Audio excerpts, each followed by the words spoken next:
তারিখে যে গণভবনের থেকে খারাপ অবস্থা আছে এখানে।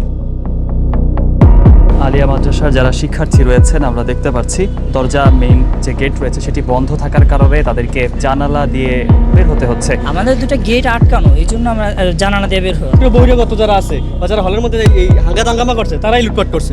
কালকে পরীক্ষা আছে, এখন পরীক্ষা দিতে পারবে না, এখন কোথায় থাকবে তো অনিশ্চিত। গতকালকে একটা সমস্যা হয়েছিল, এই কারণে হলের গেট বন্ধ করে দিছে, হল বন্ধ করে দিছে। তো আমরা যারা শিক্ষার্থী আছি চলে যাচ্ছি আর কি। ভিতরে পোলাপাইন নাই, এমনি 6-7 জন আছে সাধারণ শিক্ষার্থীরা। গতকালকে আমি রুমে ছিলাম না, বাইরে ছিলাম। তো আসরের পরে আসছি, এখানে সমস্যা হয়েছে।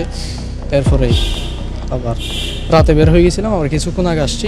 আমার কাগজপত্র, কাপড় এগুলো নিয়ে চলে যাচ্ছে এখন। কি মনে হচ্ছে ভিতরে আসলে নিরাপদ না আপনারা? না, এখানে নিরাপদ। আমাদের দুইটা গেট আছে, এখানে একটা গেট আছে, এখানে একটা গেট আছে। কারা বন্ধ করছে জানি না, হয়তো মাদ্রাসার দায়িত্বশীল যারা আছে এরা বন্ধ করে দিচ্ছে। পড়াশোনার একটা ভালো পরিবেশ ছিল, এখন এগুলার হওয়ার কারণে পরিবেশটা নষ্ট হয়ে গেছে। সাধারণ শিক্ষার্থী যারা আছে এদের ভুগতে হচ্ছে, তো সবাই চলে গেছে, পরিবেশটা আর নেই।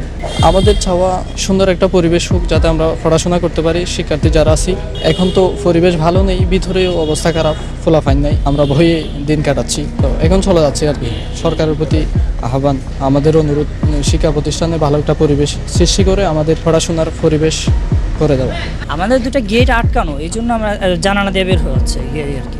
আর তো কিছুই না এই জায়গায় থাকা। নিরাপদ অনিরাপদ বিষয়ে এখন আমাদের কিছু জানানো হয়নি, যে হল বন্ধ বা এই বিষয়ে কিছুই জানানো হয় নাই। মারামারি তো পড়াশোনায় ব্যাঘাত ঘটবে, এটাই স্বাভাবিক। আর নিরাপত্তাহীনতায় তো একটু ভুগছি, এটা স্বাভাবিক।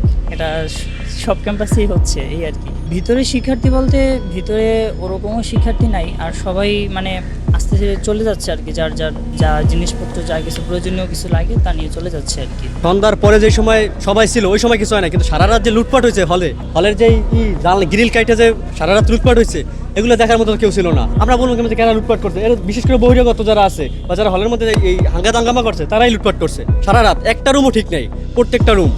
কালকে পরীক্ষা আছে, এখন পরীক্ষা দিতে পারবে না, এখন কোথায় থাকবে তো অনিশ্চিত।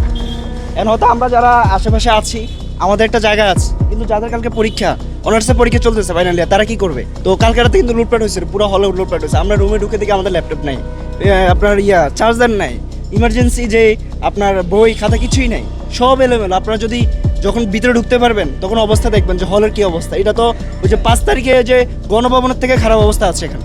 গতকালকে একটা সমস্যা হয়েছিল, এই কারণে হলের গেট বন্ধ করে দিছে, হল বন্ধ করে দিছে। তো আমরা যারা শিক্ষার্থী আছি চলে যাচ্ছি আর কি। ভিতরে পোলাপাইন নাই, এমনি 6-7 জন আছে সাধারণ শিক্ষার্থীরা। গতকালকে আমি রুমে ছিলাম না, বাইরে ছিলাম। তো আসরের পরে আসছি, এখানে সমস্যা হয়েছে। এরপরেই আবার রাতে বের হয়ে গেছিলাম, আবার কিছুক্ষণ আগে আসছি। আমার কাগজপত্র, কাপড় এগুলো নিয়ে চলে যাচ্ছে এখন। কি মনে হচ্ছে ভিতরে আসলে নিরাপদ না আপনারা? না, এখানে নিরাপদ। আমাদের দুইটা গেট আছে, এখানে একটা গেট আছে, এখানে একটা গেট আছে। কারা বন্ধ করছে জানি না, হয়তো মাদ্রাসার দায়িত্বশীল যারা আছে এরা বন্ধ করে দিচ্ছে। পড়াশোনার একটা ভালো পরিবেশ ছিল, এখন এগুলার হওয়ার কারণে পরিবেশটা নষ্ট হয়ে গেছে। সাধারণ শিক্ষার্থী যারা আছে এদের ভুগতে হচ্ছে, তো সবাই চলে গেছে, পরিবেশটা আর নেই। আমাদের চাওয়া সুন্দর একটা পরিবেশ হোক, যাতে আমরা পড়াশোনা করতে পারি। শিক্ষার্থী যারা আছি, এখন তো পরিবেশ ভালো নেই, ভিতরেও অবস্থা খারাপ, ফলাফাইন নাই, আমরা ভয়ে দিন কাটাচ্ছি। তো এখন চলে যাচ্ছি আর কি। সরকারের প্রতি আহ্বান, আমাদের অনুরোধ, শিক্ষা প্রতিষ্ঠানে ভালো একটা পরিবেশ সৃষ্টি করে আমাদের পড়াশোনার পরিবেশ করে দেওয়া।